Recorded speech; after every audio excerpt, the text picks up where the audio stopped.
जय हिंद मेरे प्यारे साथियों, तो आप लोगों का स्वागत है अपने यूट्यूब चैनल KSN क्लासेस में। तो बात करते हैं कि हम लोगों ने शुरू किया था क्लास 12 के बिहार बोर्ड वाले बच्चों के लिए ज्योग्राफी की क्लास। इसमें हम लोगों ने, आपको बता दूं कि 12 चैप्टर तक हम लोग कंप्लीट कर चुके हैं। आज हमारी बारी है 13वें चैप्टर से। जो 13वां चैप्टर का जो हमारा नाम है वो है मानव विकास। इससे पहले आप लोग की हिस्ट्री की 400 प्लस क्लास ऑब्जेक्टिव की क्लास आपकी इसी चैनल पे अपलोड है, जिसकी प्ले लिस्ट बनी हुई है। उसके बाद हिंदी की काव्य खंड की क्लास, जिसमें वस्तुनिष्ठ और भावार्थ को एक बेहतर ढंग से समझाया गया, उसकी वीडियो आपकी प्ले लिस्ट बनी हुई है, जो आपकी इसी चैनल पे मौजूद है। और आपकी 18-19 की प्रीवियस ईयर क्वेश्चन की क्लासेस, जिसकी प्ले लिस्ट इसकी भी बनी हुई है, आपको इसी चैनल पे मिल जाएगी। अगर इसकी पीडीएफ चाहिए, इस क्लास की अगर सारी चीज़ों की पीडीएफ चाहिए, ऑब्जेक्टिव से लेकर सारी चीज़ों को, तो आपको टेलीग्राम चैनल जाके ज्वाइन कीजिए।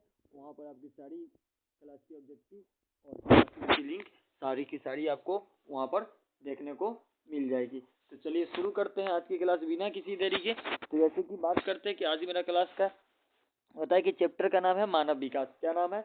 मानव विकास। इसका पहला क्वेश्चन है कि अपना विकास सूचकांक में भारत निम्नलिखित राज्यों में से एक की कोटि उच्चतम है। किसकी कोटि उच्चतम है? राज्यों में मानव विकास सूचकांक में केरल की कोटि सबसे ज्यादा है। ठीक है, याद रखिएगा। अगला क्वेश्चन है कि मानव विकास सूचकांक 2014 के संदर्भ में विश्व के देशों में भारत की निम्नलिखित कोटि है। तो देशों में मानव विकास सूचकांक में भारत की जो कोटि है वो है आपकी 130। ठीक है। अगला क्वेश्चन है कि भारत के किस राज्य में स्त्री साक्षरता न्यूनतम है? तो बात करें, ये बिहार ही होगा, पता था हमें। तो स्त्री की जो साक्षरता कम है वो कहाँ पे है? आपके बिहार में है। ठीक है, जैसे कि हमारे बिहार में है। अगला बात करते हैं, भारत में केंद्र शासित प्रदेशों में से किसकी एक साक्षरता दर उच्चतम है? तो लक्षद्वीप की। किसकी? लक्षद्वीप की साक्षरता दर उच्चतम है केंद्र शासित प्रदेशों में। याद रखिएगा, केंद्र शासित प्रदेशों में लक्षद्वीप की साक्षरता दर क्या है? सबसे अधिक है। अगला क्वेश्चन है कि केरल का मानव सूचकांक कितना है? तो केरल का मानव सूचकांक जो है तो 0.638% है केरल का मानव सूचकांक। अगला क्वेश्चन है कि बिहार की साक्षरता दर कितनी है? तो बिहार की साक्षरता दर जो है वो है 47.53% बिहार की आपकी साक्षरता दर है। अगला क्वेश्चन है कि लोगों के परिवर्धन की प्रक्रिया और जल कल्याण को स्तर को ऊंचा उठाना क्या कहलाता है? तो लोगों की परिवर्धन की प्रक्रिया और जल कल्याण के स्तर को ऊंचा उठाना मानव विकास कहलाता है। क्या कहलाता है? मानव विकास। ठीक है, चलिए अगला क्वेश्चन देखते हैं। अगला क्वेश्चन है क्वेश्चन नंबर 216। अगला बात है कि 2001 की रिपोर्ट के अनुसार विश्व में भारत का मानव विकास सूचकांक स्थान कितना है? तो 2021 के रिपोर्ट के अनुसार भारत का मानव सूचकांक स्थान 115 है। ठीक है। अगला क्वेश्चन है कि मानव विकास का मापन किस प्रकार किया जाता है? मानव विकास का मापन किया जाता है शिक्षा स्तर द्वारा। याद रखिएगा, बहुत ही इंपॉर्टेंट क्वेश्चन है कि मानव विकास का मापन किस प्रकार किया जाता है? तो मानव विकास का मापन किया जाता है शिक्षा स्तर के द्वारा। ठीक है। अगला क्वेश्चन है कि भारत के कुल प्रजनन दर वर्ष 2013 में क्या थी? तो भारत के कुल प्रजनन दर 2013 में थी 1.0। कितना थी? 1.0। अगला क्वेश्चन, चलिए आपकी 13 नंबर की ऑब्जेक्टिव इतनी ही थी। अगला बात करते हैं आपकी चैप्टर नंबर 14, जिस चैप्टर का नाम है आपका मानव बस्तियां। क्या नाम है? मानव बस्तियां। चलिए इसकी देखते हैं। इसका क्वेश्चन है कि जल अभाव वाले क्षेत्र में किस प्रकार की बस्तियां पाई जाती है? तो जल अभाव वाले क्षेत्र में भैया प्रकीर्णन की बस्तियां पाई जाती है। अगला क्वेश्चन है, कौन प्राचीन राजधानी नगर है? तो पटना प्राचीन राजधानी नगर है। अगला क्वेश्चन की बात करते हैं कि किस पर्वत पर ऊंची पर्यटक केंद्र अवस्थित है? तो बात करें नीलगिरी पे ऊंची पर्यटन स्थल है। ठीक है, याद रखिएगा। अगला क्वेश्चन है, कौन सा नगर नदी तट पर अवस्थित नहीं है? तो भोपाल नदी तट पे अवस्थित नहीं है। अगला क्वेश्चन है कि फरीदाबाद किस राज्य का शहर है? तो फरीदाबाद उत्तर प्रदेश राज्य का शहर है। याद रखिएगा। ठीक है। अगला क्वेश्चन देखिए।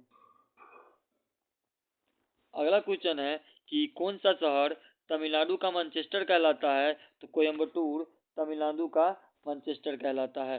ठीक है, चलिए अगला क्वेश्चन देखते हैं। कौन सांस्कृतिक नगर है? तो जेरूसलम सांस्कृतिक नगर है। जेरूसलम क्या है? सांस्कृतिक नगर है। ठीक है, चलिए अगला क्वेश्चन देखते हैं। अगला क्वेश्चन है कि भारत में केंद्र शासित प्रदेशों की संख्या कितनी है? तो भारत में केंद्र शासित प्रदेशों की संख्या है 7। अगला क्वेश्चन है कि पिकरी पहाड़ी अवस्थित है। तो पिकरी पहाड़ी अवस्थित है मध्य प्रदेश में। पिकरी पहाड़ी अवस्थित है कौन थी? कहाँ अवस्थित है? मध्य प्रदेश में। कौन सा नगर तट पर अवस्थित है? तो मुंबई सागर तट पर अवस्थित है। कौन सा? सागर तट पे अवस्थित है। ठीक है, अगला क्वेश्चन की बात करते हैं। अगला क्वेश्चन है आपका, अगला क्वेश्चन है कि पास पास बने घरों वाली ग्रामीण बस्तियां को क्या कहते हैं? तो कहते हैं गुच्छी छत। क्या कहते हैं? गुच्छी छत कहते हैं पास पास बने घरों वाली ग्रामीण बस्तियां को। ठीक है,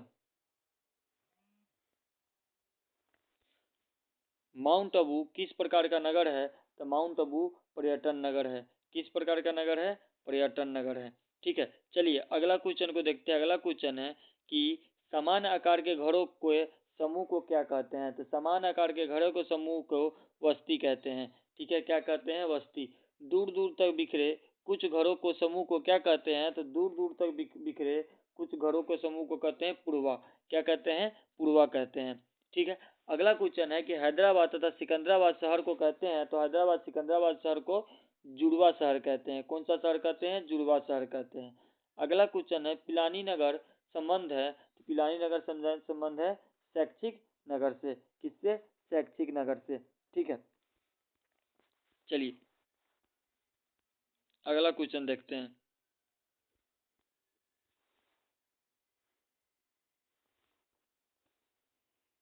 कि नदियों के डेल्टा के सहारे आदिवासियों किस प्रतिरूप के होते हैं? तो होते हैं नदियों को डेल्टा के सहारों आदिवासी पंखा प्रतिरूप होते हैं। कौन प्रतिरूप? पंखा प्रतिरूप। भारत में सर्वाधिक गांव किस जनसंख्या वर्ग में है? तो भारत में सर्वाधिक गांव 1000 जनसंख्या से कम है, याद रखिएगा। अगला क्वेश्चन है कि भिलाई किस वर्ग का नगर है? तो भिलाई औद्योगिक वर्ग का नगर है। किसका? औद्योगिक वर्ग का नगर है। अगला क्वेश्चन है उदयपुर नगर किस राज्य में स्थित है? तो उदयपुर नगर राजस्थान में स्थित है। किस राज्य में स्थित है? राजस्थान में स्थित है। ठीक है,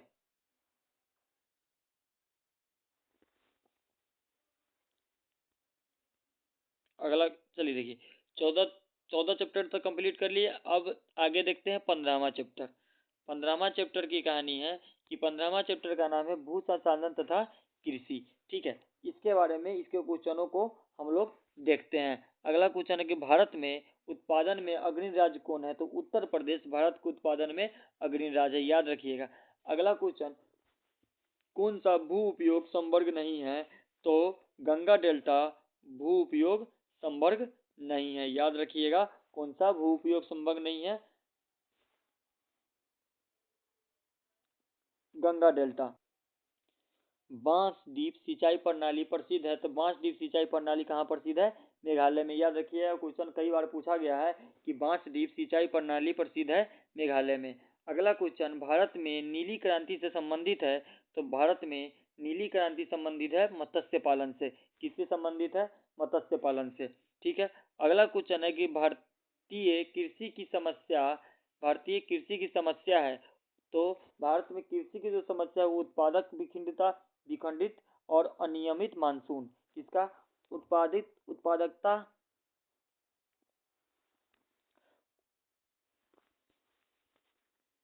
विखंडित अनियमित मानसून। अगला क्वेश्चन है कि जूट का सबसे महत्वपूर्ण उत्पादक क्षेत्र है। जूट का सबसे महत्वपूर्ण उत्पादक क्षेत्र है वो है गंगा डेल्टा। कौन है? गंगा डेल्टा। ठीक है, चलिए अगला क्वेश्चन देखते हैं। अगला क्वेश्चन है किस फसल को उजला सोना कहा जाता है? तो कपास को उजला सोना कहा जाता है, याद रखिएगा। ये भी क्वेश्चन कई बार पूछा गया है। ठीक है, अगला क्वेश्चन है मूंगफली का सबसे बड़ा उत्पादक राज्य कौन है? तो मूंगफली का सबसे बड़ा उत्पादक राज्य है गुजरात, याद रखिएगा। ये भी क्वेश्चन कई बार पूछा गया है। ठीक है, अगला क्वेश्चन, नीलगिरी का पहाड़ी कहाँ अवस्थित है? तो नीलगिरी का पहाड़ी अवस्थित है आपके तमिलनाडु में। कहाँ अवस्थित है? तमिलनाडु में, ये याद रखिएगा।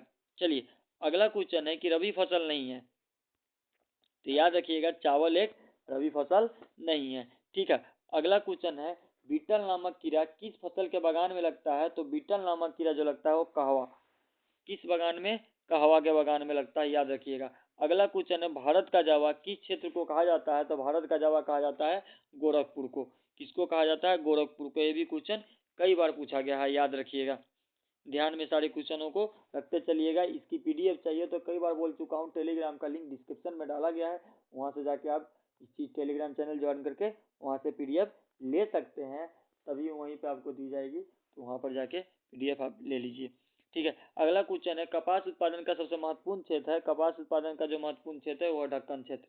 कौन सा क्षेत्र? ढक्कन क्षेत्र। अगला क्वेश्चन है, कौन रोपण फसल नहीं है? तो कोको और चाय। कोको और चाय क्या है? रोपण फसल नहीं है। अगला क्वेश्चन है, कृषि आधारित उत्पादन नहीं है? तो नमक कृषि आधारित उत्पादन नहीं है। अगला क्वेश्चन है कि झूमिंग कृषि की जाती है? तो झूमिंग कृषि की जाती है असम में। कहाँ की जाती है? असम में। ठीक है, आइए अगले क्वेश्चन को देखते हैं। अगला क्वेश्चन है, कौन सा क्षेत्र धान का कटोरा कहा जाता है? तो कृष्णा गोदावरी डेल्टा धान का कटोरा कहा जाता है। ये भी क्वेश्चन कई बार पूछा गया है, ध्यान में रखिएगा। अगला क्वेश्चन है, भारत में सुनहरी क्रांति किस संबंध है? तो भारत में इसका क्वेश्चन, इसको हटाओ भाई। देखिए, बागवानी कृषि है। बागवानी कृषि क्या है? कपास, जूट और चाय, ये तीनों क्या है? एक बागवानी कृषि है। अगला क्वेश्चन है, न्यूनतम सस्य गहनता कितनी है? तो 100%। कितनी है? 100%। अगला क्वेश्चन है, कौन एक व्यापारिक फसल नहीं है? तो गेहूं एक व्यापारिक फसल नहीं है, याद रखिएगा। रबी की फसल पैदा होती है? तो शीत ऋतु में रबी की फसल पैदा होती है। अगला क्वेश्चन है कि हरित क्रांति संबंधित है? तो हरित क्रांति संबंधित है खाद्यान्न उत्पादन से। किससे संबंधित है? खाद्यान्न उत्पादन से। ठीक है, आ जाइए अगला क्वेश्चन देखते हैं। अगला क्वेश्चन है कि रोपण फसल नहीं है? तो गेहूं एक रोपण फसल नहीं है। ठीक है, तो आज की क्लास में हम लोगों ने देखा 13 चैप्टर से लेकर 15 चैप्टर तक की ऑब्जेक्टिवों को क्लास को करने का प्रयास किया और बेहतर ढंग से पढ़ने का प्रयास किया। तो आशा करते हैं कि आपको यह क्लास बेहतर ढंग से समझ में आई होगी और बेहतर ढंग से आप चीज़ों को पढ़े होंगे। मैं बार बार कहता हूँ, इस क्लास की अगर ऑब्जेक्टिव की पीडीएफ चाहिए तो जरूर आप टेलीग्राम चैनल जाकर ज्वाइन कर लीजिए, वहाँ पर आपको ऑब्जेक्टिव की पूरी पीडीएफ प्रोवाइड करा दी जाएगी और एक बेहतर से बेहतर ढंग से समझाया जाएगा। ठीक है, तो वहाँ से जाके सारी क्लास की लिंक और आप अपने पीडीएफ ले सकते हैं और एक बेहतर ढंग से तैयारी कर सकते हैं। तो जय हिंद, मिलते हैं नेक्स्ट क्लास में। आज के लिए इतना ही, और बेहतर ढंग से पढ़ने का प्रयास कीजिए, मन से पढ़ने का प्रयास कीजिए। हमारी आशा यही है, क्योंकि एग्जाम का बहुत कम समय बचा हुआ है, इसीलिए एक बेहतर तैयारी करने का प्रयास कीजिए।